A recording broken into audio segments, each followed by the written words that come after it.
এইরকম আলেম ওলামা আছে না নাই? এইরকম আলেম ওলামা আছে না?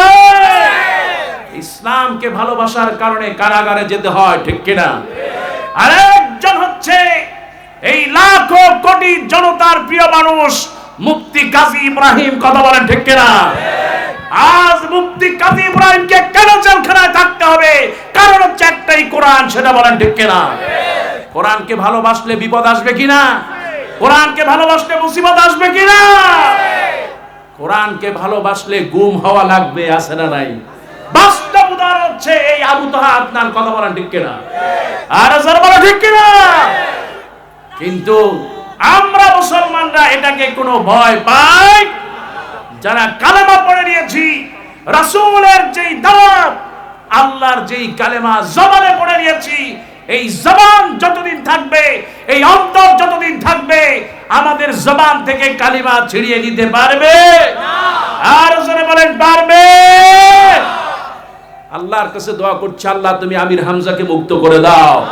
আয় আল্লাহ, তোমার কাছে বলছি মুফতি কাজী ইব্রাহিমকে মুক্ত করে দাও। রব্বুল আলামিন মাজলুম কোরআনের পাখি 11টা বছর কারাগারে, আল্লাহ তার কোনোই অপরাধ নাই, শুধু কোরআনের ময়দান। আল্লাহ তুমি তাকে মাফ করে আবার এই কোরআনের ময়দানে ফিরে আসো বলে আমিন। ভাইরা আমার, এই জন্য কোরআনের পথে থাকলে, কোরআনের পথে চললে বিপদ মুসিবত আসবে, এতে কোনো সন্দেহ নাই।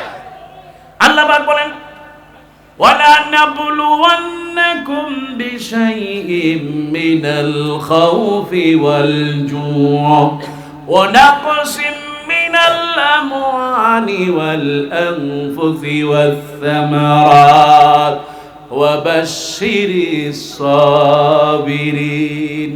আল্লাহ পাক বলেছেন, দ্বীনের কারণে, ইসলামের কারণে, জমিনে দ্বীন প্রতিষ্ঠার কারণে, জমিন থেকে শিরক উৎখাত করার কারণে যারা আন্দোলন করবে, সংগ্রাম করবে, যারা আল্লাহর পথে চলবে, তাদেরকে আমি আল্লাহ রাব্বুল আলামিন ক্ষতিগ্রস্ত করব, সন্তানটাকে মায়ের বুক থেকে কেড়ে নেব। আহারে আফসোস, সন্তান নাই, অর্থ দিয়া লোকসান করে দেব, সম্পদ দিয়ে আমি আল্লাহ পরীক্ষা করব, আমি আল্লাহ ভয় দিয়া পরীক্ষা করব, গুম হয়ে যাবে আবার বের হয়ে আসবে, এই রকম পরীক্ষা করার মালিক কে? আল্লাহ রাব্বুল আলামিন বলেন, আমি আল্লাহ পরীক্ষা করব ও নবী। এরপরেও যারা ধৈর্যশীল থাকবে, ওয়া বাশশিরিস সাবিরিন, আপনি তাদেরকে সুসংবাদ দেন। জোরে বলেন সুবহানাল্লাহ। এই জন্য ভাইয়ারা আমার, পরীক্ষা আছে না নাই? আর পরীক্ষা যারা ভালো করে তাদের জন্য সম্মান আছে না নাই? দেখবেন এই যে বিসিএস ক্যাডার, এটা নকল করে বিসিএস ক্যাডার হতে পারে? ক্লাসে ফার্স্ট হয়, নকল করে সম্ভব? যেই ছেলেটা যত পরীক্ষা দেয় সে তত উপরে ওঠে। কে উঠায় দেয়? এই সেই মুসাব রাদিয়াল্লাহু তাআলা ইসলাম কবুল করবেন, কিন্তু মা তার জন্য প্রধান বাধা। কিন্তু মায়ের কোনো কথাই মানলেন না।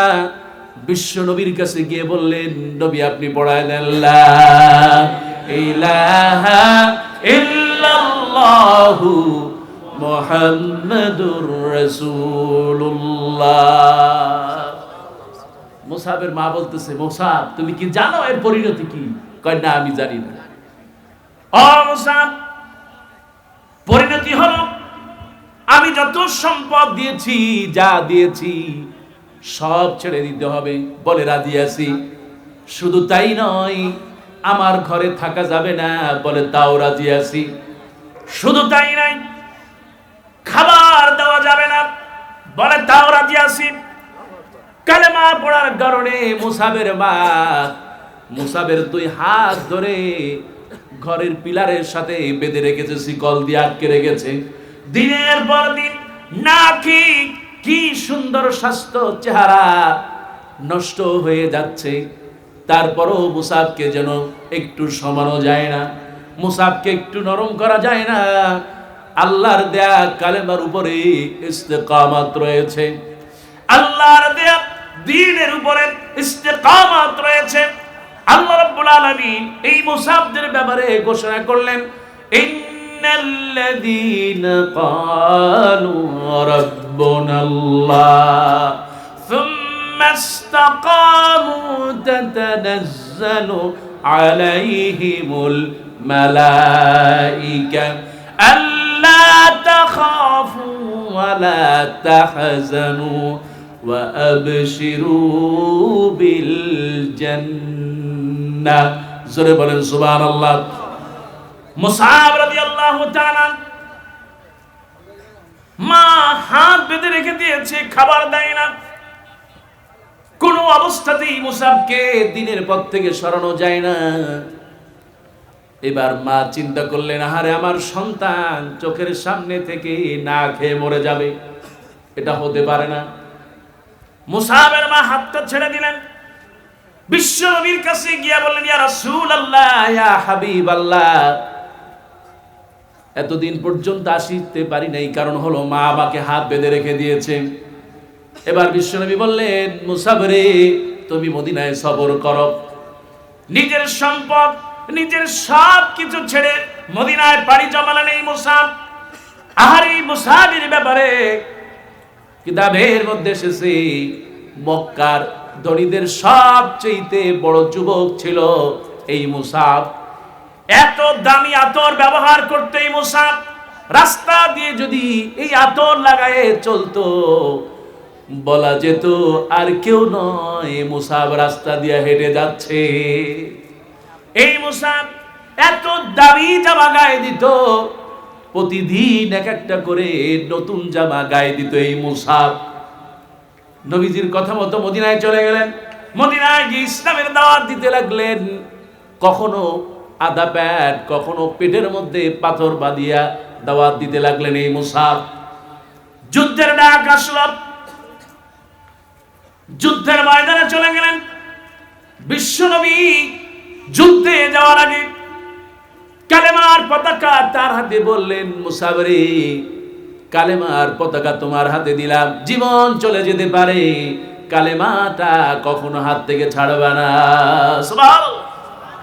মুসআব যুদ্ধের ময়দানে চলে গেলেন, তরবারি দিয়ে আঘাত করতে করতে সামনের দিকে চলতেছে। এবার একটা আঘাত আসলো, আঘাতের চোটে ডান হাতটা কেটে পড়ে গেল। আল্লাহু আকবার। মুসআব কালেমার পতাকা ছাড়লেন না। এবার ডান হাত থেকে বাম হাতে পতাকা ধরে সংগ্রাম চালিয়ে গেলেন। আবার যখন কত দূরে গেলেন, লক্ষ্য করে দেখলেন কাফের মুশরিকদেরকে হত্যা করে করে ওই বাম হাত দিয়াই লড়াই করে যাচ্ছে। হঠাৎ করে একটা তরবারির আঘাতে মুসআবের বাম হাতটাও পড়ে গিয়েছে। কালেমার পতাকা ছাড়লেন না, দুই হাত দিয়া কামড়ায়া উঁচু করে ধরলেন, তবু আল্লাহর দেয়া, রাসূলের দেয়া কালেমার পতাকা ছাড়লেন না। সামনের দিকে চলছে। কত দূর চলে গেল, পিছন দিক থেকে তরবারি এসে কল্লাটাও একেবারে ঝুলে গিয়েছে, পড়ে আছে এভাবে, আর সামনে আগাতে পারলেন না। এবার মুসআব বসে পড়েছেন। সাহাবীদেরকে বললেন, ও সাহাবীরা, বিশ্বনবী আমাকে দায়িত্ব দিয়েছে, আমি আমার ডান হাত চলে গিয়েছে, তারপরও কালেমার পতাকা ছাড়ি নাই। বাম হাত চলে গিয়েছে, তারপরও আমি কালেমার পতাকা ছাড়ি নাই। এমনকি কল্লার উপরে আঘাত এসেছে, সামান্য একটু ঝুলে আছে, ফিস ফিস করে আওয়াজ বের হচ্ছে, তবু দাঁত দিয়ে কালেমার পতাকা ধরেছি, জীবন চলে যাচ্ছে, কিন্তু নবীকে বলে দিও মুসআব কালেমার পতাকা ছাড়ে না। আল্লাহ নবীর হুঁশ আসলো। নবীজির যখন হুঁশ আসলো, সাহাবীদেরকে জিজ্ঞেস করলেন, কোথায় সেই মুসআব?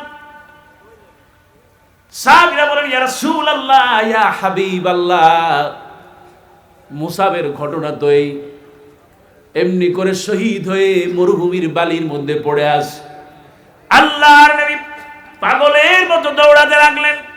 বিশ্বনবী দৌড়াতে গিয়া বালির মধ্যে বারবার আছাড় খায়, আবার উঠে বিশ্বনবী মুসআবের লাশের কাছে গিয়া হাজির।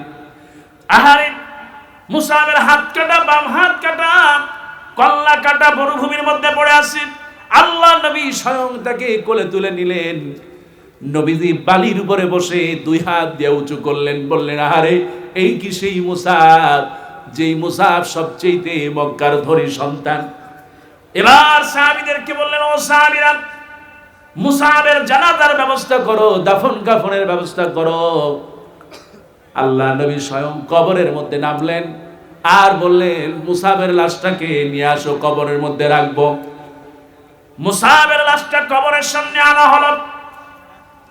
নবীজি বললেন, আমার হাতে দাও, আমি কবরে রেখে দেই। সাহাবীরা বললেন, ইয়া রাসূলুল্লাহ, ইয়া হাবিবাল্লাহ, আপনি কেমনে মুসাবকে দাফন দেবেন?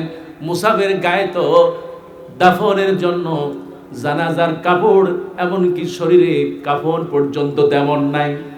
ওগো আল্লাহর নবী, যতটুকু কাপড় আছে এই কাপড়টুকু দিয়া যদি মুসাবের দেহের অর্ধেক মুখটা ঢাকা হয়, পাটুকু খালি থাকে, আর পা যদি কাফনের কাপড় দিয়ে ঢেকে দেওয়া হয়, মাথাটা খালি থাকবে। কিতাবের মধ্যে এসেছে আল্লাহ নবী জীবনে 4 বার সবচেয়ে বেশি কেঁদেছেন। এর মধ্যে আল্লাহ নবী এই দিন ফুফায়া ফুফায়া কেঁদেছেন কবরের মধ্যে। চোখ থেকে এত পানি পড়তেছে, আল্লাহ নবীর দাড়ি মোবারক ভিজে, মাটি ভিজে যায়।